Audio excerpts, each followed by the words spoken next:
తెలంగాణలో TDP party ఉండకూడదని ఆ పార్టీ నాయకత్వాన్ని దెబ్బతీసిన బీఆర్ఎస్ ను గొయ్యి తీసి పాతిపెట్టాలని అన్నారు సీఎం రేవంత్ రెడ్డి. బీఆర్ఎస్ నాయకులు గద్దెలు దిగాలి, ఊళ్లలో ఆ పార్టీ దిమ్మెలు కూలిపోవాలని అన్నారు.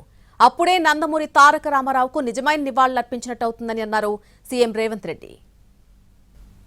తారక రామారావు గారికి అభిమానులు ఉన్నారు, నారా చంద్రబాబు నాయుడు గారికి సహచరులు అనుచరులు ఉన్నారు.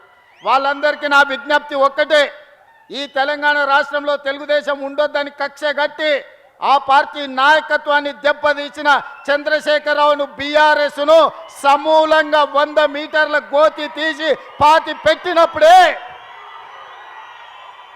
బీఆర్ఎస్ వాళ్ళు గద్దెలు దిగాలి, ఊర్లలో బీఆర్ఎస్ దిమ్మలు కూలాలి. అప్పుడే నందమూరి తారక రామారావు గారికి నిజమైన నివాళులు అర్పించిన వాళ్ళం అవుతాము. నందమూరి